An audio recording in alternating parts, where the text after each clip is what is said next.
I'd like to welcome you to our webinar today. Khiri Travel presents Undiscovered Indonesia. And I'd like to start by turning it over to the General Manager for Khiri Travel here in the U.S., Michael Healy. Michael, over to you. Thank you very much, Lee, taking care of the technical side of things so we can focus on Indonesia today. And to everyone joining us, we do appreciate you taking the time to learn a little bit about Khiri Travel Indonesia. For those of you who might be joining us for the first time today, I just want to give a quick overview about Khiri Travel. We're a strictly business-to-business destination management company with offices in Indonesia, Myanmar, Thailand, Cambodia, Laos, Vietnam, Sri Lanka, and a support office for our North American-based agents where I work here in Denver, Colorado, and also a similar office in London. Since its inception some 20 years ago, Khiri Travel has always prided itself on bringing clients beyond the normal tourist trail and creating deeper, more genuine connections that are beneficial for both local and traveler alike. We put people and planet first, which allows us to create profit for everyone involved, which can be reinvested into the destinations we work in a sustainable way. Overall, we're all just a bunch of travel fanatics at heart, and our passion for creating innovative and unique experiences to share with you and your clients is what sets us apart. On that note, I'd like to introduce you to a fellow travel fanatic and our General Manager in Indonesia, Herman Hoban. Herman, thanks for staying up late to be with us today, and I think I speak for everyone when I say we're excited to learn a bit more about Khiri Travel Indonesia.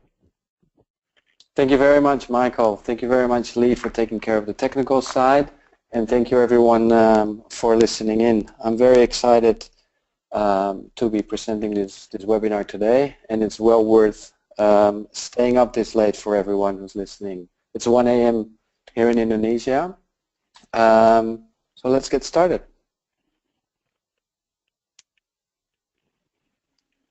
Back to you, Mike. Yep, and so what we want to do first, Herman, is we're going to I would like to know a little bit more about the Khiri Travel offices in Indonesia. We have, numerous ones throughout the islands. And so if you could maybe give us a bit of background about the history of Khiri Travel in Indonesia and our staff there, I think that would be a great starting point for everyone. Absolutely. In 2013, when Khiri Travel was already operating in 5 countries in Southeast Asia, in Thailand, Myanmar, and the Indochina countries, our founder felt that it was time to expand, and he was looking at Indonesia. So in 2013, Khiri Travel merged with an existing company which was based on the island of Lombok, which is just east of the well-known Bali. After merging with that company, all staff remained and became part of Khiri Travel Indonesia. And although the previous company did cover most of Indonesia, there was only the office in Lombok. With Khiri, we felt it was good to have branch offices on the other 2 main islands, Java and Bali, as well. So in 2014, I came on board, and my job was to open the Jakarta office. I came on board as the Jakarta branch office, which is in central Java. Gonzalo, who was previously leading our Southern Thailand office from Phuket and is now our GM in Sri Lanka, set up the Bali office and started it in early 2015. Prior to that, myself, I'd only visited Indonesia as a backpacker and later on as a tourist. After having successfully set up the Jakarta office and spent 8 months there, I became the general manager and moved to our head office in Lombok for a similar period of time. Our Lombok office is now headed by Aini, our branch manager there. She's been with the company before we were even Khiri Travel, so she's been with the company for over 10 years. And I'm now based here in Bali, but still visit the other offices frequently. So besides the 3 offices in Bali, Java, and Lombok, we also have full-time staff employed in Lombok and Flores, which is the gateway to Komodo. So in total we have about 23 staff divided over the 4 islands, and being physically present on all these islands enables us to have great operational support for all of our travelers, as well as outstanding supplier relations with the suppliers on each of these islands. Yeah, absolutely. And I think that that's one of the most important things, is that we're not trying to create things in Jakarta or in Flores from, from a different island. It's what really kind of gives it the personal touch. So let's pop over to the next slide and take a look at that, at our fantastic colleagues over there in Indonesia. Yeah, this was during our outing a few months ago in December. We climbed Mount Batur in central Bali with all of them. No, perfect. Nice, perfect theme for the adventure-oriented discussion we're going to have today, which does bring me to kind of the main theme of today's webinar, which is going to be adventure travel in Indonesia. Now, I understand adventure travel can mean many different things to many different people, from high adrenaline experiences like trekking a volcano or diving with giant manta rays, to just trying unfamiliar foods or challenging our own personal worldviews while traveling. For me personally, it's about blazing new paths and being pioneers as travel professionals. Basically taking a right when everyone else is going left and doing things the right way, even if that might not always be the easiest way. However you look at it, Indonesia is chock full of adventure. So often, travelers want to see and experience everything on one trip. One day learning about history and culture, the next day they're trekking in search of wildlife. The next few days they want to just lay on the beach and explore the local culinary scene. Indonesia is perfect for the adventurous traveler just because it has everything. So for that all-encompassing trip that people crave, this is Indonesia. And this is what we're going to talk about today. So first, I do want to talk a bit about Java. And so, Herman, before we actually break into the islands, I know Indonesia can be a bit daunting as a travel professional just by its sheer size. But to me, the size is actually one of its strengths. The diversity it brings with it is, phenomenal, from everything from wildlife to food to cultural exchanges. So I'm hoping that when we start off, you can give us a quick geography lesson. Yeah, so what you now see on your screen is a map of Indonesia. From east to west, so let's say from Sumatra to Irian Jaya, which you probably better know as West Papua, is further away than from California to New York. That's how large it is. Having lived on 3 different locations in Indonesia has given me a great insight in the diversity of this island nation and the sheer size of it. There are literally hundreds of ethnicities and languages spread over thousands of inhabited islands. The main large islands are also known as the Greater Sunda Islands. These include Sumatra on the northwest, Java, and Kalimantan. Kalimantan is the Indonesian part of the whole island Borneo. Malaysians and other people usually refer to it as Borneo. Kalimantan is the Indonesian part of it. Then further to the east, Bali, Lombok, and Flores, Sumba and Sulawesi, smaller ones, are known as the Lesser Sunda Islands.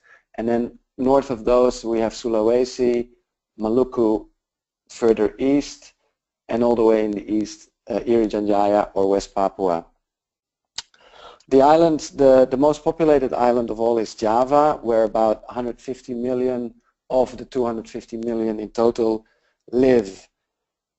The islands most visited, or each of the islands are visited for different reasons, but the best known and the islands most visited are Sumatra for the wildlife, for the orangutans, Bali for its ancient culture, for the beaches, and Java for it's the financial heart, it's the cultural heart of the nation. And that brings us to, I think, a first destination, Jakarta, where you have been when you visited here, Mike, in 2014. Yeah, absolutely. And so Jakarta to me is just such a fascinating place. I think, most people are going to visit there because they want to go see Borobudur, which is, a UNESCO World Heritage Site, and it's fantastic. But for me personally, I think it's silly not to pay more mind to the city of Jakarta. There's something about it. It just kind of has, a pulse or a soul that almost feels tangible when you're visiting. So, you've lived there. In general, what gives Jakarta its, the atmosphere and the unique nature to it? I think what it is, the city is still a small kingdom or sultanate within the Republic of Indonesia. It's always had this, since its independence in 1949, it always has had its special status, and currently it's the 10th Sultan of Yogyakarta, who is the governor of the province Yogyakarta.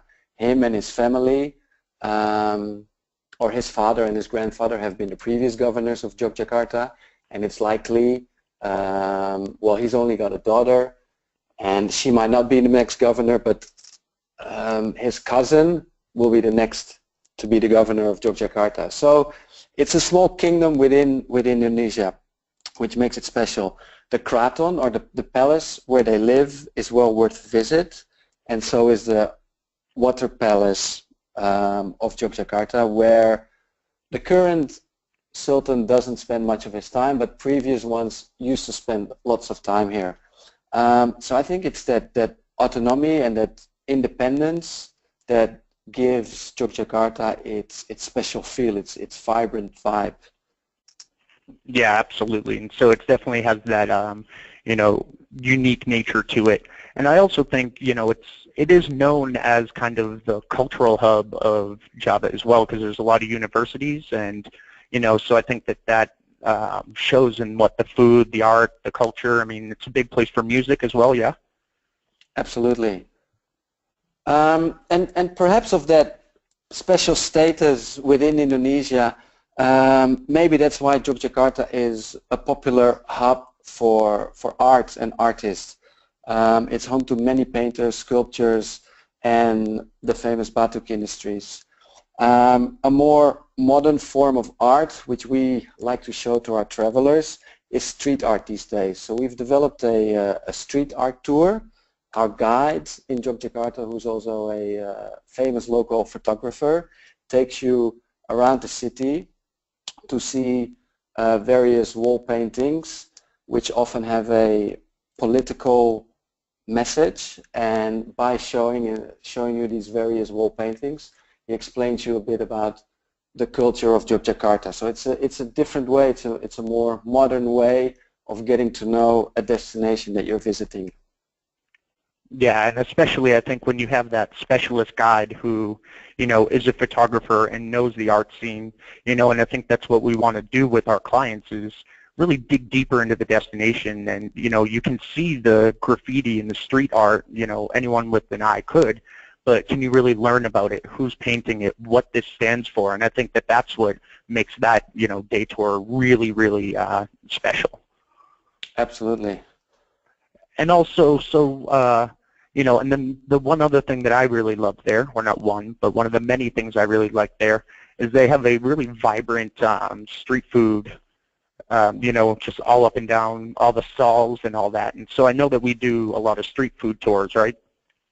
Yeah, that's correct. The main drag, the main street in the city center, Jalan Malioboro, has just been turned in a walking street.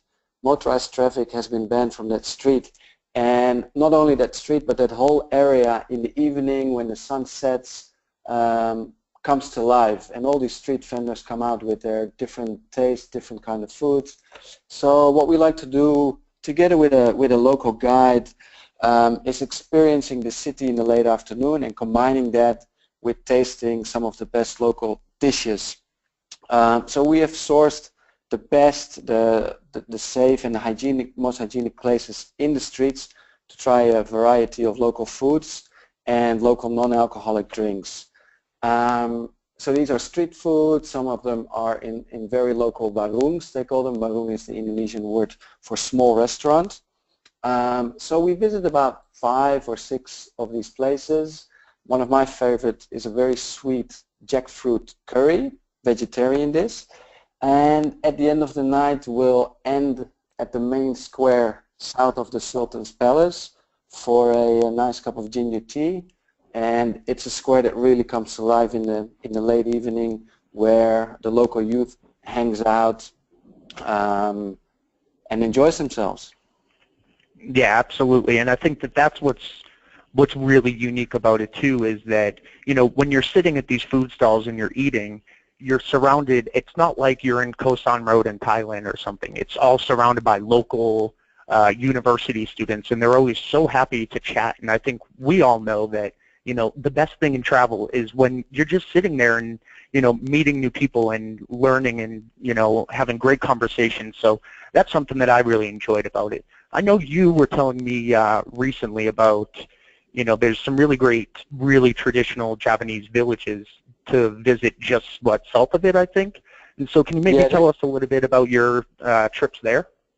Yeah, it's just south of the city, and like you were saying just now, it's all about getting in touch with the locals and really get to know the country while meeting the locals. And this cycling tour, just south of the city, away from the traffic, there are lots of traditional Javanese rice farming villages at maybe 5 or 10 minutes away from the city borders. So while going there, you go on a regular push bike. It's all flat. It's really easy going. So we see the various stages of rice farming, from planting to harvesting, and because the water supply and the weather is fairly similar year-round, we can see the stages of rice farming. We can see all the different stages of rice farming. So some of the farmers will be harvesting, while other farmers will just have started planting. So it's a very interesting way to learn about all these different stages. In this picture here, you can see me planting rice with these two ladies. So often when we take a stop to take a picture or to look around where we are, the local farmers will invite us to help them, either to plant rice or to harvest some of the rice with I was going to say machinery, but it's often not even machinery that they use. They still use mostly manual labor, but they invite us to help or to see from very up close what they're doing. It's not only rice. Along the way, we see lots of local home industries. So we see families who are making krupuk, which is shrimp crackers, or tempeh, which are fermented soya beans, which they later deep fry or fry regularly. So we really get to see all these local villages, and it's just a stone's throw away from the hustle and bustle of Jakarta city, and all in a very eco-friendly way on a push bike. No motorized vehicles needed for this tour. Yeah, and it's a nice little easy ride. So moving on from Jakarta, I think that we, of course, do want to touch upon Borobudur a little bit. This is, of course, one of the most famous temples in the entire world and is kind of the star of the show there in central Java. But for some people who might be a little bit unfamiliar with it, or the casual traveler, what would you tell them, to urge them to go here? It's, lots of people know about Angkor Wat in Cambodia, and this is just another one of those architectural mirrors. It was completely overgrown by jungle until explorer Sir Stamford Raffles heard about it, found it, and triggered the interest from people in the West to uncover it. In this first picture, you cannot really see the sheer size of it, but maybe this shows it a little bit better. It's a huge temple. It's the largest Buddhist temple in the world and currently a protected UNESCO World Heritage Site. So to fully experience how large it actually is, we always invite people to walk all the steps up to the top stulpa, from where you have a great view over central Java, and you see how you can see how strategically it's located between 3 different volcanoes of Java. So there must be a reason why it's exactly in that spot. It's still a very significant pilgrims destination for Buddhists from Thailand, Nepal, or elsewhere in the world. And yeah, we usually like to go very early in the morning or later in the afternoon when it's not so busy with other visitors and it's a little bit cooler, and the lighting early in the morning or at the end of the day, it's great for photography as well. So when it's about an hour and a half away from Jakarta. There's an Amman very close by to Borobudur. Most of their villas actually have views to Borobudur, so it's absolutely a must-see when you're in Java, when you visit Yogyakarta. Yeah, and I think it's a great combination. One day you're looking at this ancient history and being, in awe of, this structure, and then the next day you're in, bustling university town. It's just it's a cool juxtaposition between the two things. And for someone personally who, I work in Asia, and so I've been fortunate enough to see many a temple. For me to be absolutely floored by a temple takes quite a bit nowadays because I'm a bit spoiled, but I'll tell you, Borobudur really, really kind of blew away all expectations for me. But yeah, so beyond that though, I do want to hop over to Bali a little bit. And Bali is of course easy to connect to Yogyakarta because I think there's 3 flights per day on Garuda. That's right. So, that's right. Okay, yeah, so super easy to connect, and what we want to do is, of course, talk a little bit about Bali. I think from the American traveler's perspective, it's definitely the most well-known of all Indonesian islands, but what kills me is when people are, they think, oh, I thought it was just a honeymoon or a laze on the beach type of destination, because, there's just such an amazing amount of activity and diversity on the island itself. You can, of course, go there for romantic honeymoon and lie on the beach. No problem with that. But, I think that the more you know what you can do, the better. So I do want to specifically talk about northern Bali, though, which is a bit off the beaten path, as most people will stay in the southern portion of Bali. So after somebody, has done central Bali and southern Bali with us and doing some neat things like dinner with Balinese royalty or visiting artists in their homes in Ubud, I suggest they go up to Munduk, which is an absolutely gorgeous area. What can you tell us about Munduk? So if you travel from Ubud, which is in central Bali, and you go northwest, I'm pointing at the area right now here where the lakes are. Close to where this red dot is, you'll find Munduk. Munduk is basically a few different villages scattered on these hills. When you're coming from the southeast, you go over the hills, and as you go down, you'll find the area of Munduk. So you're actually up in the hills, but you're overlooking the north coast. Up in these hills, you're in plantation area. It's cacao, it's coffee, various kinds of fruits. And as I said, you have gorgeous sunsets over the north and northwest coast. If you go down a little bit further, it's still in Munduk, but you descend a little bit, plantations turn into rice fields. But they're really picture-perfect terraced rice fields that you've always wanted to see. You can see these elsewhere in Bali. But it's often commercialized. Here in Munduk area you really find, like I said, picture-perfect rice terraces, undisturbed, no other buildings, no other tour groups or tour buses disturbing there. So, and Munduk is all about indulging in this great scenery, but also it's a perfect place for some good activities. Hiking, soft adventure, trekking, and even cycling. So you're trekking through these plantations or rice fields, and usually end up at a gorgeous hidden waterfall, of which there are plenty in the area. Apart from that, also cycling is possible. So it's a perfect place to stay for maybe 2-3 nights before heading to your next beach destination, I would say.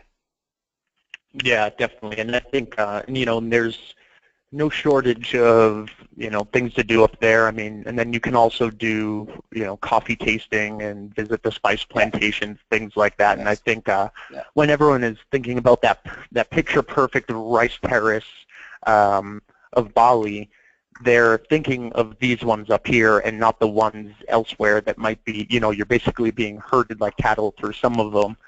Because it's you and 100 other tourists. But these are the ones where it's really, really, special. The only people you see are the farmers.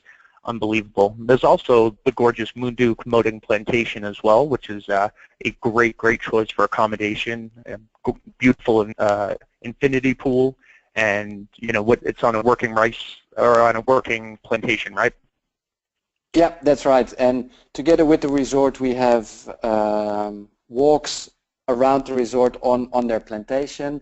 So whatever you see that's being grown there, it's used in the kitchen of the resort. And it's definitely, like you said, yeah, it's not only the pool that is super gorgeous, but they have beautiful private pool villas or garden suites. Yeah, top of accommodation up there, definitely. Right. So just because you're getting off the beaten path a little bit doesn't mean you need to necessarily go down in accommodation. So that's always really nice. And then after Munduk, I think when I was there last time, I went from Munduk and then I went to Pemuturan, which is a little seaside town, which I loved because it kind of had this little beach community vibe to it that might be missing from some of the busier, more resorty parts of southern Bali. So I highly recommend it. What are your favorite things to do up in Pemuturan? Yeah, so if you leave Munduk and you head northwest for another maybe an hour and a half, 2 hours drive, you'll end up in Pemuturan in northwestern, yeah, almost at the northwestern tip of Bali. North Bali until now used to be known for another town which is further to the east, Lovina. However, Pemuturan is slowly inventing itself as a true small eco-tourism destination. There are some quality accommodations, but the activities, my favorite things there would probably be to do snorkeling, some great reefs out there near the Menjangan Island. Let me try and find it at the Menjangan Island. Or what's always nice to do is to join a local fisherman. Together with our guide, you'll join a local fisherman on his boat and set out fishing for the morning. Now this is not only to go and fish, but there's a huge chance you will see dolphins. This area is not advertised for dolphin spotting like in Lovina. However, when you go out on a boat in the early morning, there's a big chance you will see a group of dolphins there. So those are two of my favorite things to do in and around Pemuturan. If you head further to the west, let me see, where's my arrow? There we go. This is called West Bali National Park.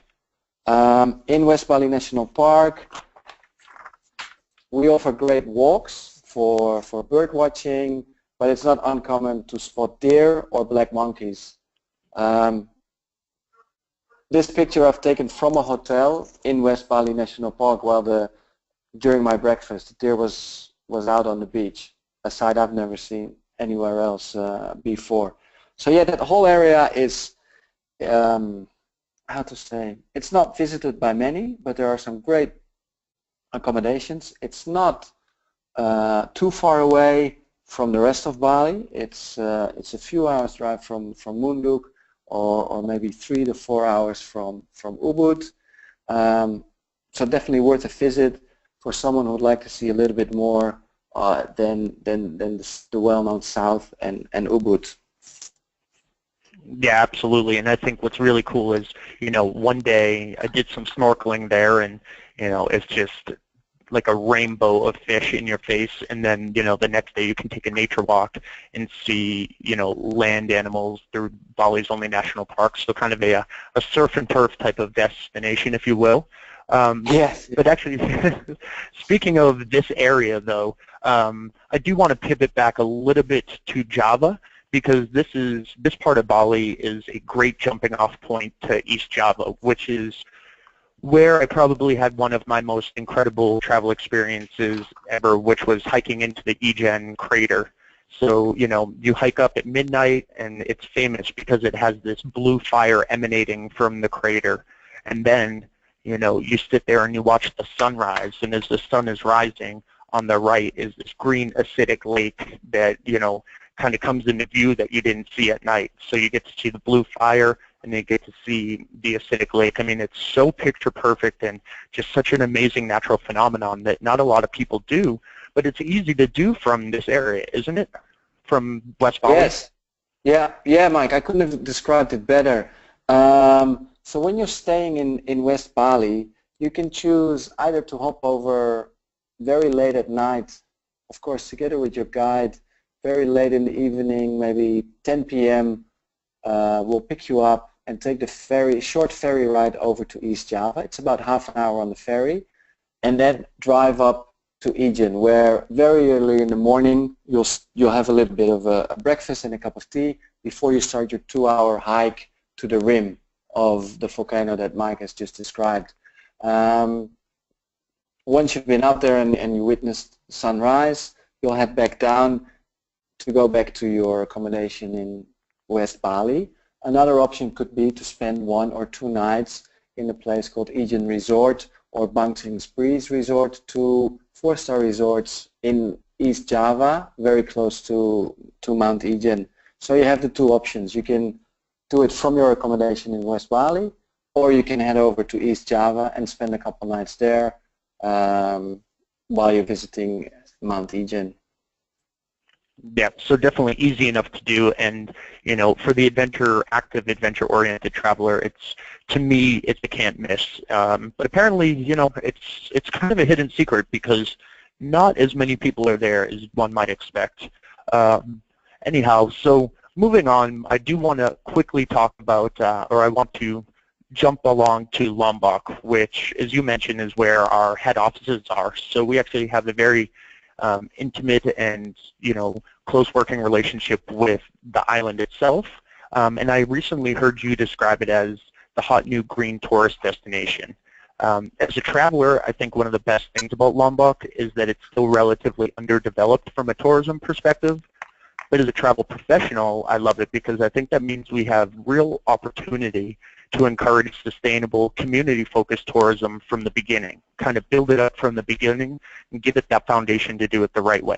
So can you tell us about Khiri Travel Indonesia's newest community-based tourism trip in Lombok?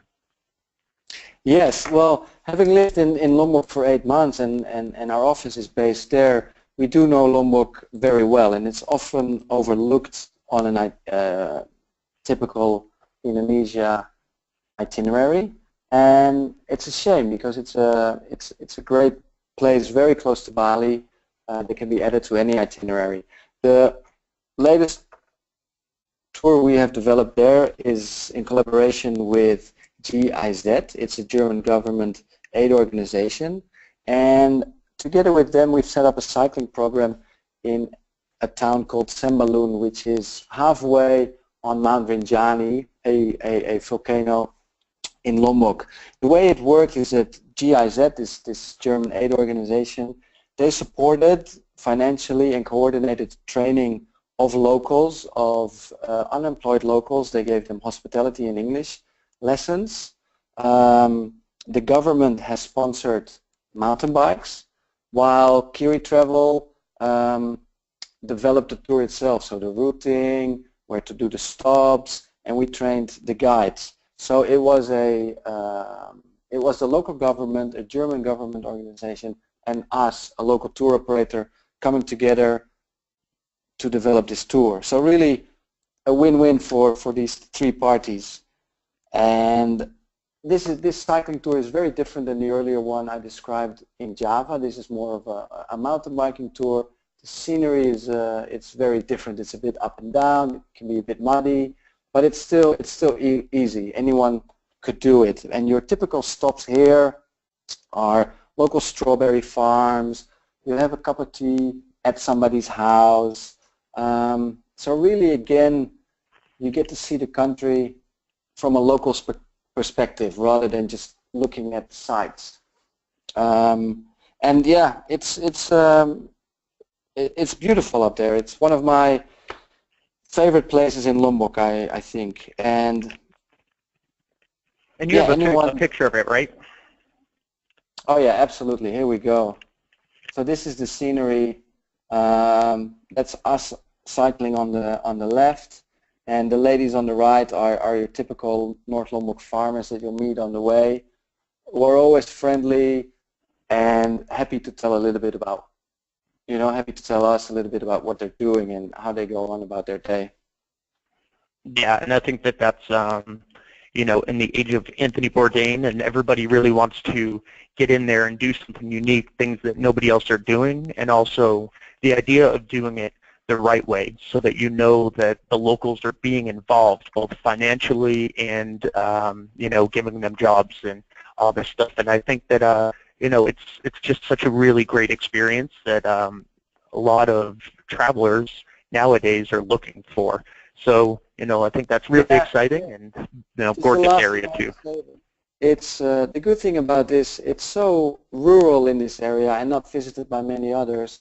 Nothing of this is staged. The locals know that we are there and that we come every now and then with tourists to show them this area, and they're very welcome to all of us. And some days we're not there, other days we're there, so they don't expect us to be there every day.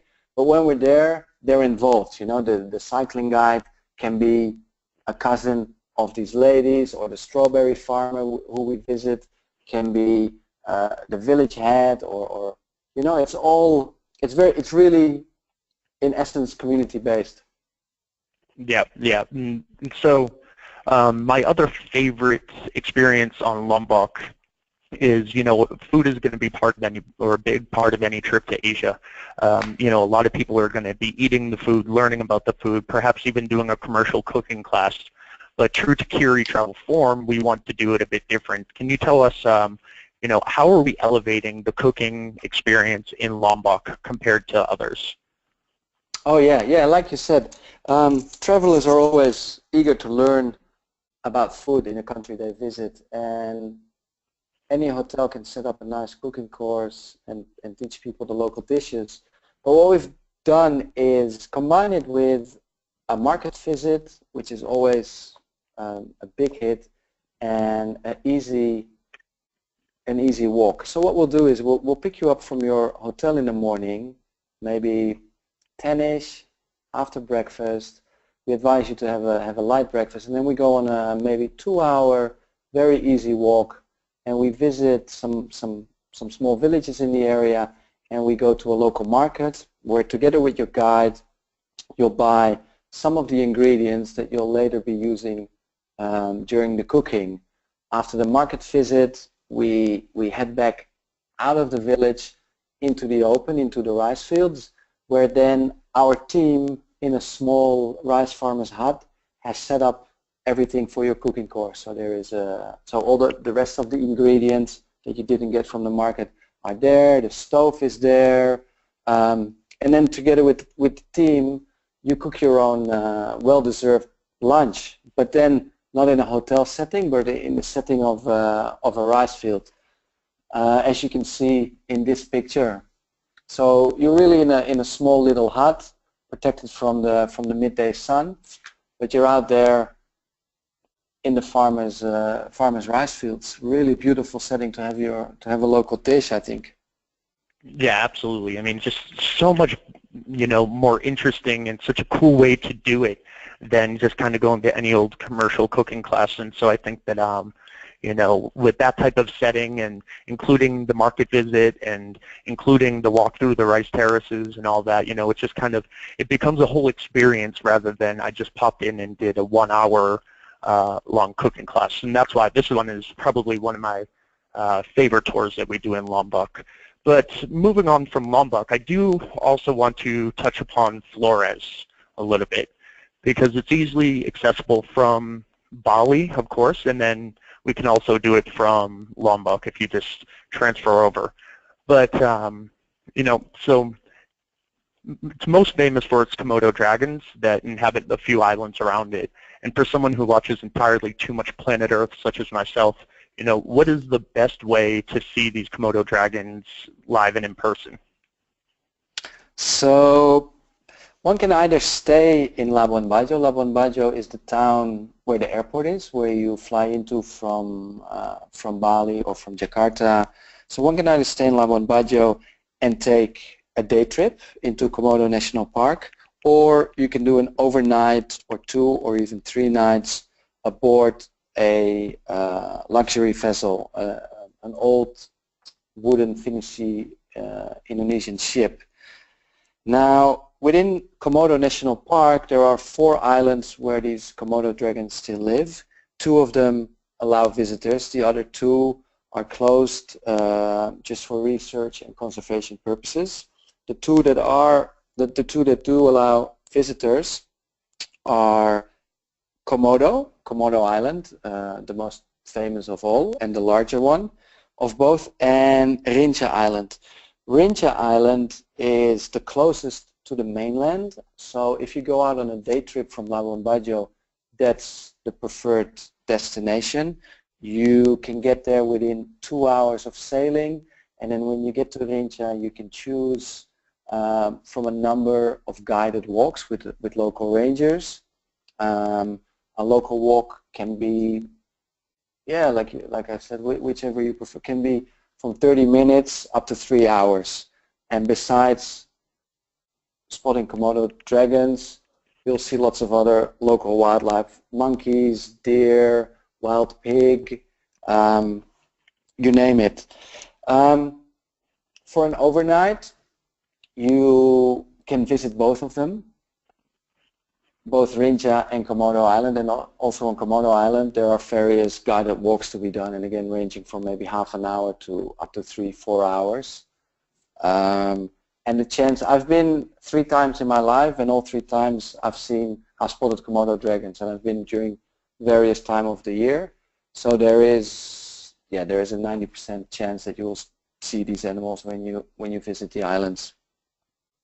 Yeah, and I think, of course, that is definitely what a lot of people have heard of, but I think a little more secretive is the abundant sea life around it. I remember talking to you and you were telling me about, one of your favorite experiences was when you were snorkeling with, the giant mantas, I think. Can you tell us a bit about that?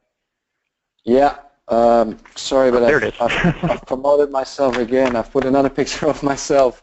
I was with a group of friends out on that boat you see in the right-hand picture, and on the second day we made a stop at a place called Manta Point, and as the name suggests, this is a place where manta rays frequently visit. So we jumped off the boat to go snorkeling, and we spotted one, which later turned into 2, 3, 4, and by the end we saw 10, and they hung around there for about maybe an hour or so while we were at the surface snorkeling, and yeah, we got very close. They're completely harmless, but it was a magical experience to be snorkeling so up close with these animals. So besides the land activities, the walks that you can do on Rinca and Komodo Island to see the dragons, there's an abundance of sea life that's there to be seen, and that's why it makes it so worthwhile to do an overnight trip, a 2 or 3 night trip, because one can go diving, snorkeling. There are beautiful white sand beaches, so there's enough to fill a few days in Komodo National Park. Yeah, exactly. So it's not just like you take, it's a short flight anyway. How short is the flight from Bali? The flight is just over an hour. Yeah, so you fly out there, but it's well worth it. You can even, you could spend 3-4 days easily and be complete and seeing new things all day, every day, between the snorkeling and seeing the Komodo dragons and all that. And then, of course, there's some village life on right on Flores that you can also check out. Yeah, so when you're staying in Labuan Bajo or when you come back from your Komodo cruise, Labuan Bajo, the main town of Flores and the capital of Flores, from there you can head inland, and Flores, again, like I said at the very beginning, it's so different than Bali or Lombok or Java.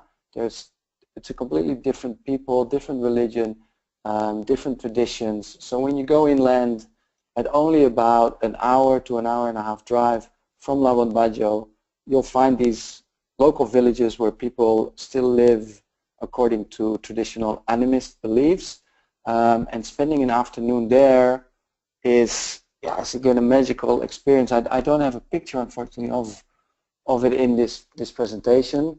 What you get to see there is their rituals before an important event. So they can show you their rituals, their fighting rituals before a marriage or before a funeral or before or just after the birth of a new member of a family. They all have, and it's always a fighting ceremony, but it's not a real fight. It's also not staged, but it's more in a dancing kind of way. So again, very different experience than all the other islands you may have visited already on your Indonesia itinerary, within reasonable reach of Bali, within a few hours, within just over an hour flying there. Yeah, exactly. And I think that touches upon a really kind of important thing that I wanted to portray today, is that, you know, Bali is outstanding, absolutely, without a doubt. But Indonesia, you know, being able to, you know, we work a lot in mainland Southeast Asia too, so I know a lot of people love to do like a Vietnam plus Cambodia plus Laos. The interesting thing is Indonesia is you never have to leave Indonesia to get a completely different feel and different cultures and all, you know, everything that comes with it. You just have to island hop. So that's why we love to encourage people to, you know, see multiple places. And, you know, during this, we've only talked about 4 islands. There's still Sumatra. There's still tracking orangutans in Borneo. There's still so much more to Indonesia that, you know, we'll have to put on another webinar for that one. But, Oh, yeah. you know, I hope that, yeah, absolutely. And I hope that we're, you know, we portrayed to everyone today that there's a lot going on there. So I think at this point, time-wise, we're going to have to roll into the questions. So Lee, do you have anything for us? Yes, thank you so much, Michael and Herman. We do have questions here. We have a question that came up several times, and an agent writes in, I think the number one question that we get about the destination is, will we be safe there? So what do you tell, I'm sure you get that question every now and then, what is your advice? Herman, do you want to take that one? Yes,